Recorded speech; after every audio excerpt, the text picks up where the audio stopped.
அந்த குழந்தையை பெற்றெடுக்கிற வேளையில் மருத்துவமனையில் இருக்கும்போது ரொம்ப ஆபத்துன்னு சொன்னாங்க. மருத்துவர்கள் சொன்னார்கள் கஷ்டம், ஏன்னா எல்லாமே சிக்கலாக இருக்குது அப்படின்னு சொன்னாங்க. எதுக்கு நான் முடிஞ்சாலும் முயற்சி பண்ணுறேன். நான் கேட்டுட்ருக்கிறேன், என்னடா இவடா முடிஞ்ச அளவு முயற்சி பண்ணுறேன்னு.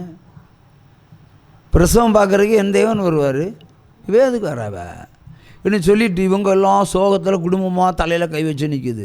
நான் மட்டும் ஹாப்பியாக கால் மேலே காலை போட்டு அந்த பெஞ்சில் உட்காந்துருந்தேன். கர்த்தர் உள்ளே போனார்.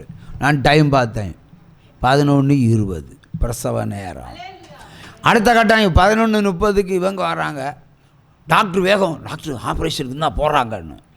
அவள் போக்குன்னு அவள் பிரசவிச்சாச்சு. சுகப்பிரசவம். உற்சாகமாக கையை தட்டுங்க. கர்த்தரால் கூடாத காரியம் ஒன்றுமில்லை. அவரை நம்புங்க, அவரையே நம்புங்க, எக்காலத்திலும் நம்புங்க. சோதனை எல்லாவனுக்கும் உண்டு, ஊழியக்காரனுக்கு உண்டு. இப்போ நான் எவ்வளோ தாண்டி வந்து இருக்கிறேன் பாருங்கள். ஆகவே சோதிக்கப்படும்போது பி ஹாப்பி. ஒரு துக்கம் நம்முடைய காதலுக்கு வரும்போது பி ஹாப்பி. துக்கப்பட்டால் துக்கம் சேர்ந்து என்ன செய்யும், உனக்கு ஒன்று போட்டுரும். துக்கம் வரும்போது என்னை முதல் பாடல் என்ன பண்ணார், வேதனை துன்பம் நெருக்கும் போதெல்லாம், வேதனை துன்பம் நெருக்கும் போதெல்லாம் வேண்டிடுவேனே காத்திடுவாரே, வேண்டிடுவேனே காத்திடுவாரே. யார் உன்னை கைவிட்டாலும் இயேசு கைவிட மாட்டார். நெருக்கங்கள் வரும்போது, நமக்கு சகித்து கொள்ள முடியாத பிரச்சனைகள் வரும்போது ஓடி போய் அறையை பூட்டிக்கிடுங்க. ஓடி தெரியாதீங்க. அறையை பூட்டிக்கிட்டு கண்ணை மூடி அழுங்க வேணும்னா பிரச்சனை கிடையாது. அந்த நேரத்தில் அழுங்க, ஏன்னா கொஞ்சம் பாரமாவது குறையும். ஆனால் புலம்பாதீங்க. ஏன்டவனு கேள்வி கேட்காதீங்க. ஏன்னு கேள்வி கேட்டால் 1000 கேள்வி கேட்டு உங்களை நொறுக்கிடுவார். உங்கள் பாவங்களெல்லாம் விசாரிச்சு நீ செய்த பாவத்தின் இருந்தாடா இப்போ துக்கம்னு சொல்லுவார். என்றைக்கோ நம்ம சின்ன வயசு செஞ்ச பாவத்தெல்லாம் மொத்தமாக உருக்கிற நேரமாக இருக்கும். அதனால் மௌனமாக தெய்வ சமூகத்தில் அமர்றது நல்லது. பொதுவாக அழக்கூடாது, நான் எல்லாருக்கும் சொல்லுவேன். அழுது கேட்டால் ஒன்றுமே தரமாட்டார். இருந்தால் உங்கள் பாரம் உங்களுக்கு குறையணும்னா அழுது தீர்த்தா கொஞ்சம் பாரம் குறையும். அதுக்காக உலக பிரகாரமான ஆலோசனை. ஆனாலும் வாய் திறந்து பின்னிட்டு போகக்கூடாது. ஏண்டவர் எப்படி செஞ்சீங்க, அப்பாரு எத்தனையோ நன்மைகள் உனக்கு செய்தேன். ஒரு நன்மை செய்வதற்கு தாமதமாகிறது, இல்லைன்னா நான் செய்யலை. அதுக்கு போய் என்னை போய் இவ்வளோ திட்டுறியா புலம்புறியான்னு கேட்டால் அவர் ஒரே மாதிரி சொல்லுவார், நீ இனி பரலோக ராஜ்யத்தில் வர வேண்டாம் போ. பின்னிட்டு போகிறவன் பரலோக ராஜ்யத்தில் பிரவேசிப்பதில்லை என்று வேதம் சொல்லுகிறது. அவன் ஒரு காலம் புதுப்பிக்கப்படுவதில்லை. கர்த்தரை ருசி பார்த்த பின்பு ஒருவன் பின்னிட்டு போனால் அவர் கைவிட்டுருவார். ஆனால்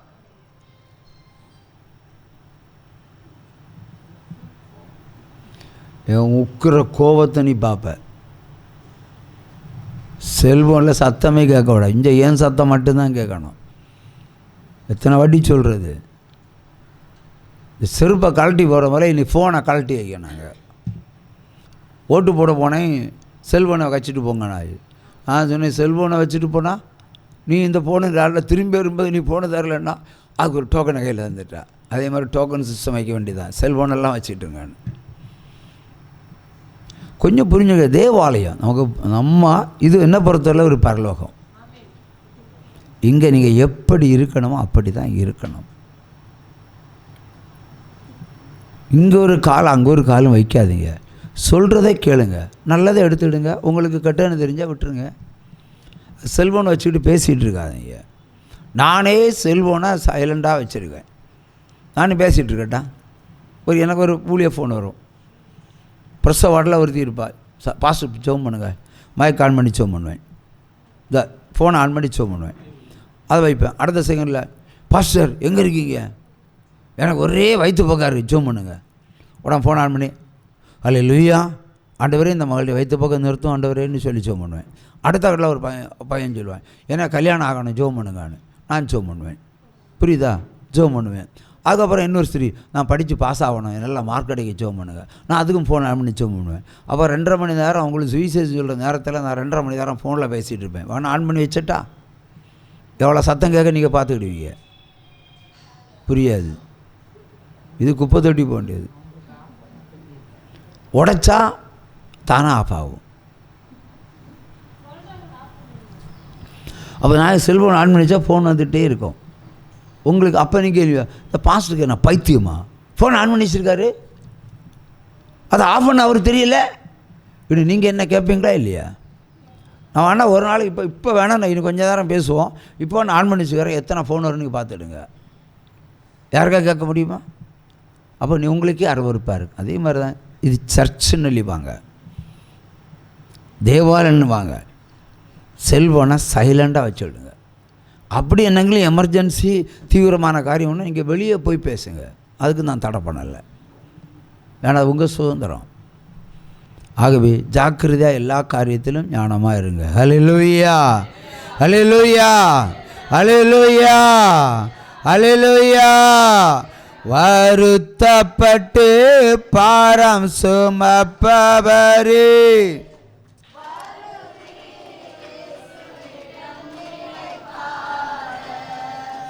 வருத்தப்பட்டு பாரம் சுமப்பவரே,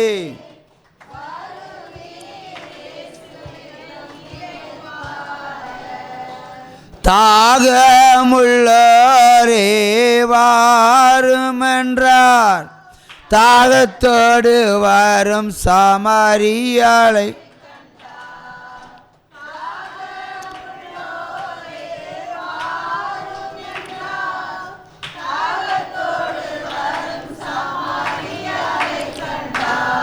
தண்ணீர் கேட்டார், அவள் தாகம் தீர்த்தார். தண்ணீர் கேட்டார், அவள் தாகம் தீர்த்தார். பாவ மன்னிப்பை கொடுத்து மகிழச் செய்தார். பாவ மன்னிப்பை கொடுத்து மகிழச் செய்தார். வருத்தப்பட்டு பாரம் சுமப்பவரே,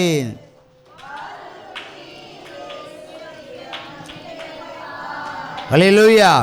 இப்போ தேவனிடத்தில் வந்தால் மன்னிப்பு, இளைப்பாறுதல், சமாதானம், சந்தோஷம், திருப்தி, மகிழ்ச்சி, சுகம் எல்லாம் கூட கொடுத்துருவார் ஆண்டவர். ஹல்லேலூயா. அப்படிப்பட்ட தேவனை நம்ம ஆராதிக்கிறோம்னு சொன்னால் நம்ம அதிசயமானவர்கள். ஹல்லேலூயா. சகல அதிகாரம் நமக்குள்ளே தான் இருக்குது. உங்கள் மனசை போட்டு புடைக்கிற சில காரியங்களை நீங்களே தூக்கிறீங்க. அதிகாரம் உங்கள்கிட்ட தான் இருக்குது. எது வேணும் எது வேண்டான்னு தீர்மானிக்கிற சுபம் அவங்கள்ட்ட இருக்குது. அதை மேற்கொண்டு வாங்க. பிசாசானவன் உள்ளத்தை புரட்டினாலும் சீப்போ பிசாசுன்னு சொல்லணும். ஏவாள் மாதிரி பழத்தை சாப்பிட்டுக்கிட்டு வரக்கூடாது. ஹல்லேலூயா. எல்லாவற்றையும் மேற்கொள்ளுங்க. தீய பழக்கம், சிலருக்கு சிகரெட்டு பழக்கம் இருக்கும், இது வேண்டான்னு நீங்கள் நினச்சாலே போதும். சிலருக்கு ஆன்ஸ் பழக்கம், அது தூக்கி எறிஞ்சிடணும். வேண்டானே போதும், முடிஞ்சிடும். அதுக்கப்புறம் நம்ம வேண்டான்னு ஒரு நாள் விடுவோம். 25 மணி நேரம் ராத்திரி 9 மணிக்கு சொல்லுவாங்க, காதலி சொல்லுவாங்க, அதான் நீ மறைச்சி வச்ச கான்ஸ் தான் இருக்குது, எடுத்து சாப்பிடணும். ஒட்டா அவங்க தேன் குடித்த போல் ஓடி போய் தேடி பிறகு ராத்திரி யாருக்கும் தெரியாமல் பாத்ரூமில் இருந்து கான்ஸை போட்டு சவைச்சு பொண்டாட்டி அப்படி பயந்து அப்படி துப்புற ஆட்கள் எல்லாம் உண்டு. என்ன இருக்கட்டும், வேண்டாம். நான் குடிக்கிற காலத்தில் கூட சென்சிட்டிவாக குடிப்பேன், ஆனால் ஸ்ட்ராங்காக குடிப்பேன், ஆனால் எப்பொழுதும் குடிப்பேன். பெரிய விஐபியோட பழக்கம் இருக்கிறனால பாட்டிலாக வாங்கி கொண்டு வச்சுருவேன். காசு கொடுத்து வாங்க மாட்டேன், சாராயத்தை மட்டும். காசு கொடுத்தா ஒரு காலம், அதில் பிறகு கிஃப்ட் ஐட்டங்களெல்லாம் நிறைய வரும், வாங்கி வச்சுருப்பேன். அதெல்லாம் பாட்டில் இருக்கும். இவன் என்ன திட்டினாலும் குடிக்க மாட்டேன், பஞ்சம் வந்தாலும் குடிக்க மாட்டேன், ஒன்றும் அது அப்படி இருந்துகிட்டே இருக்கும். ஆனால் எப்போ குடிப்பேன்னா குடிக்கணும்னு தோணும். அப்போ எல்லா ஒர்க்கையும் முடிச்சு வச்சுட்டு இனி குடித்து சந்தோஷமாக இருக்கணும். அப்போ மாட்டிறைச்சி, ஆட்டிறைச்சி, எண்ணெய் இறைச்சியை போட்டு வெட்டி போட்டு நல்லா புரோட்டா இறைச்சி வச்சு நல்லா சாப்பிட்டுட்டு நல்லா குடிப்பேன். குடித்து நான் 3 புரோட்டா போகிறது குடித்தா 7 புரோட்டா போகும். 5 பீஸு இறச்சி சாப்பிட்ற குடித்தா என்ன ஆகும்? 1/2 கிலோ இறச்சி உள்ளே போகும், திருப்தி. பின்ன ஒரு பாக்கெட் சிகரெட் வச்சா அப்படி ஸ்மோக். சில கதைகளும் கவிதைகளும் அப்படி டப்பு டப்புன்னு வரும். எல்லாம் எழுதி அரங்கிட்டு வச்சுக்கிட்டு நான் குடிச்சிட்டு அடிச்சிருக்கேன்னு கேட்டு பாருங்க, அடிக்கும். குடிச்சிட்டு முட்டாளன்னு அடி விடுவேன், இல்லை குடிச்சிட்டு அடிக்க மாட்டேன். ஆளை கடந்து போகிறவங்க. குடித்தா வெளியே போக மாட்டேன். ஆனால் பாக்கெட் சாராயம் குடிக்கிற காலத்தில் டிரைவிங் பண்ணிட்டு போவேன். எனக்கு ஒரு கட்டம் வளர்ச்சி வந்தபோது இன்னும் ஏன்னா வாகனத்துக்கு டிரைவர்களே கிடையாது. அந்த காலத்தில் சென்னையில் ஓட்டும் போதும் நம்ம தான் ராஜா. எல்லா பாஸ்டரையும் எத்தனை டிரைவர் வச்சுருப்பாங்க இல்லையா? கையை தட்டுங்க. எத்தனை டிரைவர் வச்சுருப்பாங்க? அவங்க ஒரு டிரைவரும் இல்லை.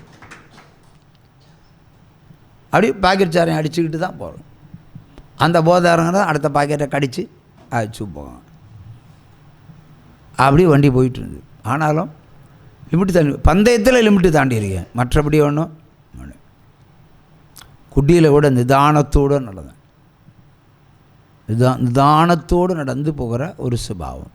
இன்றைக்கி ஒருத்தன் குடிக்க மாட்டேன்னு நினைப்பான், ஓடி போய் ஒரு சின்ன கோட்டர் வாங்குவான், அடிப்பான். அடித்து பார்ப்பான், அவனுக்கு ஒன்றும் லெகரியும் வராது, ஒன்றும் வராது, ஒரு போதையும் வராது. பார்ப்பான். அந்த நேரம் பார்த்து புருஷன் சொல்லுவான், பொண்டாட்டி சொல்லுவான், மனுஷா அவர் எத்தனை வாட்டி சொன்னார் பிரசங்கத்தில், குடித்தா பணக்காரா, குடியை நிறுத்தினா பணக்காராகலாம், குடியை நிறுத்தினா பணக்காராகலாம், இல்லை பணக்காரலாம் கோடீஸ்வரன் ஆகலான்னு சொல்லியிருக்காரு. நீ ஏன் குடிச்ச? உடனே சொல்கிற விதத்தில் சொல்லியிருந்தா பிரச்சனை இல்லை. உடனே இவனுக்கு எறும்பு கடித்த மாதிரி இருக்கும். என் பொண்டாட்டி எனக்கு ஆலோசனை சொல்கிறதா? உடனே வண்டி எடுத்துகிட்டு போய் அடுத்த கோட்டை அடிச்சுது. அடுத்து வழியில் ஒருத்தன் வருவேன், பாடி இன்னும் அடிப்பவனாச்சு, சேர்ந்து அடிப்பவன். அது அடி மொத்தத்தில் குடிகாரன் ஆக்கிடுவான் பிசாசு. அவனுடைய பிசாசை துரத்தும் அதிகாரங்கள் உங்களிடத்தில் இருக்கிறது. அதை நீங்கள் தான் என்ன செய்யணும்? சிப்போன்னு சொல்லணும். புரியுதா? வேண்டான்னு வச்சுடுங்க. உங்கள் நுரையீரல் பழுதடை செய்வது. சரி, டிவியில் மலையாள சேனல் பார்க்கும்போது ஒரு இந்த சிகரெட்டு அந்த சாராயம் குடிக்க ஒன்று நுரையீரல் எப்படி இருக்குன்னு காட்டுவாங்க. எப்படி காட்டுவாங்கன்னா, நீ குடித்தா செத்து போயிடுவேன்னு சொல்லி அந்த ஒரு சீனை போடுவாங்க, ஒரு டாக்குமெண்ட்ரி ஃபிலிம். அதில் அந்த தேன் அடையை எடுத்து பிழிஞ்ச சாறு இறங்குறது போல் உங்கள் நுரையீரலை ஒருத்தன் கையை வச்சு பிடிச்சி அப்படி இருக்கும்போது அப்படி ரத்த கரன்னு அந்த தாறு மாதிரி இறங்குது. இதான் நிறைய குடிகாரனுக்கா இருதயம், சிகரெட் அடிக்கிறவன இருதயம், நுரையீரல் இப்படி தான் இருக்கும் இல்லையா? அப்போ இதெல்லாம் குடிக்கக்கூடாது. நம்ம தெரியும் நம்ம உடம்பை அழிக்கக்கூடியது. உங்கள் சின்ன பிள்ளைங்களை நீங்கள் வளர்த்தி பெரிய ஆளாக்கி, நான் ஏன்னா பையனை கல்யாணம் பண்ணி வச்ச மாதிரி நீங்கள் கல்யாணம் பண்ணி வச்சோன்னு, அதுக்கு நீங்கள் ஆரோக்கியமாக இருக்கணும்ல. ஆரோக்கியமாக இருந்தால் 4 இடத்துல கடன் வாங்கியாவது கல்யாணம் பண்ணி வைக்க முடியும். உனக்கு ஆரோக்கியம் கேட்டால் இவன் 10 ரூபா தருவான். உனக்கே எளிமை நடக்குது மக்கில்ல, நீ உனக்கு நான் கடன் தந்தா நீ எப்படி திரும்ப தருவேன்னு அவன் கேட்பான். ஸோ கடன் வாங்கிறதுக்காவது ஆரோக்கியம் வேண்டும் இல்லையா? அவங்க இந்த தீய பழக்க வழக்கங்களை விட்டுருங்க. குடிக்கிறதுனால எந்த பிரயோஜனம் அளிக்காது. எது அளிக்கும்? நான் குடிக்கும்போது திருப்தியாக ஜீரண சக்தி கொஞ்சம் கொள்ளலாம். அது ஒரு அம்சம் குடிக்கிறவனுக்கு, கோட்டரை அடிக்கிறவனுக்கு அது குடலை ஓட்டையை போட்டுட்டு வரும். இன்னொரு நாள் கோட்டரை குடித்தா அந்த நுரையீரலை ஒரு ஊசியை குத்தின மாதிரி குத்திட்டு வரும். மொத்தத்தில் பஞ்சர் ஆக்கின உடம்பு. மொத்தத்தில் ஆண்டவர் சொல்கிற குடிகாரனுக்கு ஐயோ கேடு.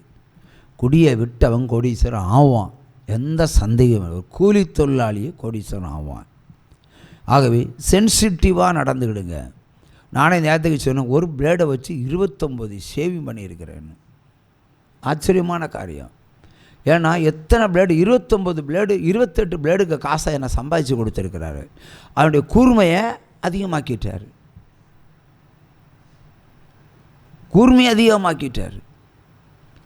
வீணா 1 ரூபா செலவு பண்ண. நீங்கள் கஷ்டப்படுற காசு உங்கள் பிள்ளைகளுக்குரியது. நீ 1000 ரூபா சம்பாதிச்சேன்னா 1000 ரூபா குடிக்கிற உனக்கு அதிகாரம் கிடையாது. 1000 ரூபா சம்பாதிச்சா 100 ரூபா ஆண்டவர் கொடு. 1000 ரூபா நீ வேலையை தான் 100 ரூபா நீ வச்சுக்கோ. மீதி 800 ரூபாய் கொண்டு பொண்டாட்டி கையில் கொடுத்துடணும். அது அந்த குடும்பம் நடத்தக்கூடிய அவங்களுக்கு கொடுக்கக்கூடிய காசு. நீ சம்பாதிச்சேன்னு சொல்லிட்டு இப்போ நீங்கள் என்கிட்ட நிறைய பொருத்தனை தருவீங்க, நானாக வச்சுருக்கிறேன், எல்லாம் அவருக்கு கொடுத்துட்டு நான் சும்மா வருங்க ஏன் நிற்கிறேன். ஆகவே சம்பாதிக்கிறவன பணம் சம்பாதிக்கிறவனுக்கு அல்ல, அவன் தான் பெற்ற பிள்ளைகளுக்கு சேர்த்து சம்பாதிக்கிறான். தன் பிள்ளைகள் எதிர்காலத்தில் இன்னொரு இடத்துல கூலி வேலைக்கு போகக்கூடாது என்பதற்காகவே ஒரு தகப்பன் சம்பாதிக்கணும். என் அப்பா அம்மா நல்லா சேர்த்து வைக்கல, அவன் கூலி வேலைக்கு போகிறேன். ஆக உங்கள் பிள்ளைகளும் கூலி வேலைக்கு போகணுமா? போகக்கூடாது. உங்கள் பிள்ளைகளெல்லாம் ஒரு தொழிலை தொடங்கி ஆசீர்வாதமாக இருக்கணும், இல்லைன்னா ஒரு அரசு வேலை கிடைக்கணும், ஏதாவது இருக்கணும். ஆக பிரமாணத்தை பின்பற்றுங்க, நல்லா சம்பாதிங்க. பீரோவில் எல்லாம் சேர்த்து வச்சுருக்கா நீங்கள்? ஏன்னா ₹1 வச்சே எனக்கு மண்டையில் போட்டு தரப்படாது. நீங்கள் வேலை செய்து காசை சேர்த்து வச்சுருங்க. பழகி பெருக்கிறது அவர் வேலை, புரியுதா? இல்லை நீ எங்கிருந்தால் திருடி கொண்டு சேர்க்கலான்னு நினச்சிடாதீங்க, விட மாட்டார். அதில் நான் ஆண்டுடைய வாக்குத்தத்தத்தை உங்களுக்கு தந்திருக்கிறேன், இப்பவும் சொல்கிறேன், அந்த ₹1 பழகி பெருக்கும், அதிசயம் நடக்கும். இல்லையா? ஆனால் நீங்கள் இன்றைக்கி 1000 சம்பாதிச்சா பாக்கெட் செலவுக்கு ₹100 வச்சுக்கிட்டு 900 அதில் போட்டு வைங்க. சரி, நீ பொண்டாட்டி கையில் கொடுக்கணும்னா பீரோவில் வைங்க, பூட்டிட்டு சாவியை பொண்டாட்டி கையில் கொடுங்க. ஏன்னா நீங்கள் போனால் மறுபடியும் உங்களுக்கு திறக்க தோணும். ஆகவே நானும் ஒரு காரியத்தை செஞ்சேன். உங்களுக்கும் ₹1 தந்தால் எனக்கு ₹1 தர மாட்டாரா ஆண்டவர்? தர மாட்டாரா? நான் ₹1 வைக்கல, ஒரு ஆசாரி வச்சு பெரிய ஒரு பீரோ வச்சுதேன் மரத்தில். எனக்கு மர ஃபர்னிச்சர் ஒன்று இல்லை, ஒரு பெட்டி, அதாவது இந்த ஹைட்டில் செய்து வச்சேன். நான் திறக்கக்கூடாதபடிக்கு அதை